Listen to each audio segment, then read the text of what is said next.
La crisis del coronavirus tiene dos implicaciones, una obvia de carácter sanitario, pero la otra de ansiedad social. Y les toca a los gobiernos, a cada uno, gobernar ambos asuntos, aunque a veces las soluciones para un tema sean contradictorias para el otro. Uno de los grandes debates en torno a la pandemia del coronavirus en nuestro país, en lo político, en lo sanitario, en lo económico, en lo social, es qué hacer ante ella. Es adelantarse a las consecuencias de la pandemia o correr detrás de ella. Sí, hay una gran ansiedad en la población ante este fenómeno prácticamente desconocido que es el coronavirus, pero que se acentúa cuando las señales son encontradas. El tema del coronavirus se ha convertido en un problema mundial en donde los distintos países no saben bien a bien cómo manejarlo. Esto aquí en La Mira por ADN 40.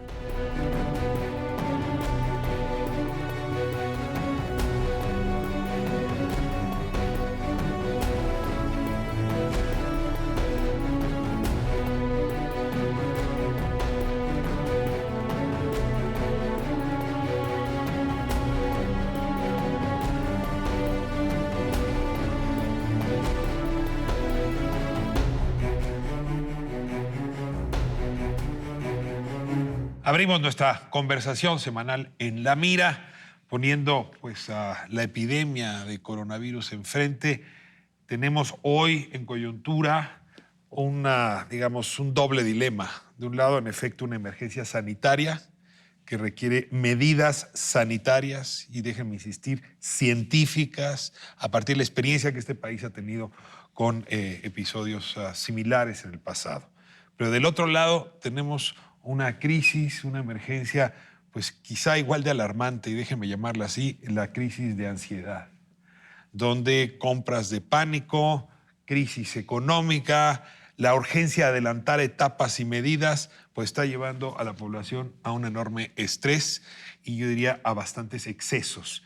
¿Cómo hacer para mediar con las dos emergencias, ¿no? La sanitaria y la de ansiedad al mismo tiempo, cuando me temo las soluciones para una afectan en sentido contrario a las otras, en más de un sentido? A ver, la mayoría de los países han tratado de lidiar con las dos, porque la crisis de ansiedad deviene de una emergencia sanitaria real, es indudable, y deviene de una crisis económica y financiera también real, que está afectando las economías y los bolsillos de la gente. Entonces, me parece que el problema que tenemos es que hemos estado a lo largo de estas semanas de alguna forma corriendo detrás de la crisis en lugar de adelantarnos a la crisis. Quizás ese es el mayor de los problemas. Me llama mucho la atención que para precisamente aliviar la ansiedad de la gente no tengamos medidas económicas, fiscales, que como han tomado los demás países, prácticamente todos, para aliviar la situación de la gente, que no se estén tomando medidas sanitarias para aliviar también la situación de la gente y la ansiedad, y que se tomen medidas muy contradictorias, como plantear la distancia social y demás, y se permitan eventos como el Vive Latino o que el propio presidente esté en giras con miles de personas. Sí, creo que la ansiedad deriva de una percepción de acciones equivocadas o tardías de parte de la autoridad. No haber hecho una labor de contención y privilegiar lo que el subsecretario López-Gatell llamó mitigación, es decir, cuando lleguen los casos los vamos a atender. Creo que es una de las causantes de esta crisis de ansiedad que tú bien señalas. ¿Por qué? Porque sabemos que lo peor está por venir y no estamos adecuadamente preparados en infraestructura hospitalaria, por lo menos, ni en un seguimiento de casos, o tal vez ahí sí, pero en infraestructura hospitalaria no se invirtió lo necesario y creo que vamos a estar en un grave problema de salud, es lo que se percibe desde la opinión pública, y que no se haya hecho esta labor, que es la única que hasta el momento ha dado resultado en esta peste y muchas pestes, que es el aislamiento social. Por una parte, la Secretaría de Salud da una serie de indicaciones en un discurso, ni siquiera están promovidas nacionalmente, no a través de medios, de comunicados. Y las autoridades del país hacen lo contrario. Yo creo que el problema deriva fundamentalmente del hecho de que desde diciembre China manejó todo el modelo de control de la enfermedad como si se tratara de algo, primero, inexistente, este día de decir aquí no pasa nada, a decir esto se controla y se cierra Wuhan y el que sobreviva ahí, pues Pero fue perfecto. bastante transparente y el China. que no. No, ¿cómo no? Claro que no, sí. se tardaron muchísimo tiempo en estar manejando lo que sería la información.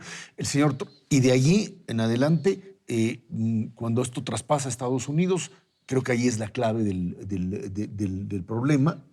Yo supongo que hay una corresponsabilidad ahí común en esta idea de que los países dejaron, y creo que ese es un punto fundamental, los países dejaron de coordinarse, lo que era este modelo globalizador anterior, en donde todo el mundo tenía capacidad de encontrar un punto de coordinación y donde las directrices de la Organización Mundial de la Salud eran tomadas en cuenta.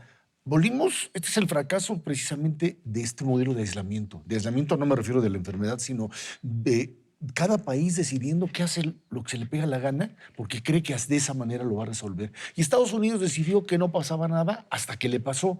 Y de repente le pasa a Europa y le pasa a cada una de las sociedades y cada quien cree que lo puede resolver por sí mismo. Y entonces esto genera que en un lugar tengas una opción. La Gran Bretaña en este momento, ¿qué es lo que está haciendo? Gran Bretaña dice que se enfermen todos y de esa manera tienen los anticuerpos suficientes para enfrentarlo. Sí, pero tu problema es que no tienes la capacidad en términos del aparato de salud para atender a toda esa gente. Creo que ese es un problema fundamental de entender.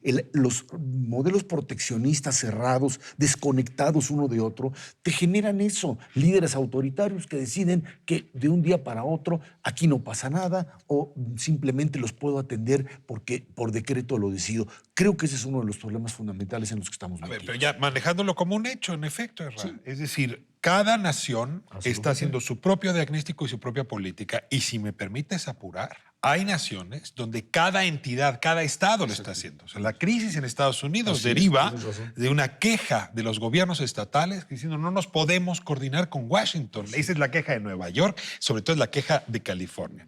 Ahora, dicho esto, que este es el modelo, cada país va decidiendo. Yo sí creo que hay un dato que no podríamos obviar, y es si vemos el mapa, pues en efecto el mundo árabe, África y América Latina son los últimos vagones de la epidemia. Si no son los del medio y no fueron los primeros. Mientras en China la epidemia va de salida, nosotros estamos pasando de fase 1 a fase 2, es decir, de importación del virus a su diseminación. Y yo sí siento una presión francamente desbordada porque nos saltemos etapas. El niño tiene que correr antes de gatear. A ver, estamos en la etapa 1 pasando a la 2. Si tú adelantas el ingreso a la etapa 2, es decir, cierras eventos masivos, cierras oficinas, confinas, pues lo que vas a tener es una presión económica muy seria que luego no te va a ayudar a salir de la crisis. Y yo creo que lo que el gobierno sí está enfrentando es una presión para que adelante tiempos. De hecho, ya los está adelantando. No sé si sea buena idea, pero sí me parece que se han pasado los que están empeñados en que esto ya sea Francia, y como diría Macron esta semana, ya estamos en guerra y cerremos todo. La experiencia internacional, por ejemplo, de Italia o de España, fue que hicieron exactamente eso. Pero no hicieron nada en la 1, ¿no? No, O sea, por el eso, problema de Italia es que no hizo nada en la 1. como lo estamos Nosotros sí haciendo. hicimos en la 1, ¿no? ¿Qué hicimos? Pues, a ver, el control que nos dio el rastreo de los que iban llegando, de los casos. No, a ver, yo estuve en el aeropuerto, no hay ningún control de casos de los que van llegando. Jorge, te tienen una pistola que te la ponen en la cara para ver la temperatura bajando. Claro, para ver si está contagiado. La enfermedad. Pero eso es no hacer nada. A ver, perdón. Pero una pistola en los ojos para ver si está la temperatura es grave. La pistola te la pones. No, A ver, tengo ayer 10 testimonios de que te bajas del avión y te miden la temperatura. Yo pasé, a ver, yo pasé, a lo mejor es porque yo he te están viajado midiendo también y pH. no me hicieron eso. Pero además de eso, fuera de eso que te mide solamente la temperatura, tú tienes temperatura 2 semanas después de que fuiste contagiado. Los epidemiólogos españoles e italianos, lo que están criticando de la acción de los gobiernos de Italia y de España es que no se tomó en cuenta, y creo que aquí tampoco se toma en cuenta, que la situación, los X casos que tenemos ahora, 80 y tantos casos que tenemos ahora, no son los casos reales, porque hay una franja de población que ya está enferma, que ya está contagiada, que todavía no tiene síntomas y que está contagiando. La tesis que está primando es que habría que haber hecho como hizo Corea del Sur. Corea del Sur no cerró ciudades, pero lo que hizo fue una enorme cantidad de pruebas en población de riesgo que todavía no tenía síntomas, y eso es lo que le permitió cortar mucho más rápidamente que cualquier otro país los principales picos de la epidemia. Quizás eso es lo que había que hacer. Yo no digo que cerremos todo con adelanto, no, pero las pruebas no se están haciendo. Se está reaccionando a los casos que se presentan y no se está adelantando a los casos que se presentarán. Lo que he podido leer en revistas especializadas, en medios especializados, es que si China hubiera actuado 20 días antes, hubiera sido mucho menor. Lo dijo Xi Jinping. Xi Jinping reconoció, sí, actuamos tarde, pero actuamos bien. Aquí creo que no es posible que un día se autorice un evento multitudinario y que se hagan mítines oficiales multitudinarios y al día siguiente se diga ya no. Oiga, no es de un día a otro. La prevención es fundamental y creo que lo peor está por venir. ¿Por qué? Pues no hemos invertido en infraestructura hospitalaria, no se han comprado los respiradores artificiales ni hay suficientes camas. En Tabasco, a la gente que llega a verse si tiene coronavirus y hay ciertos indicios de que padece, que tiene el virus, ahí están en tiendas de campaña. Creo que sí que falló la previsión y hay un desafío a la ciencia que no tiene ningún sentido y que solamente descoloca a la población y, repito, nos hace sentir por ciertos momentos en la orfandad. Adelantarse a las medidas, salvo las que son extremas, que obviamente no las tomas más que en el momento en que ya estás desbordado.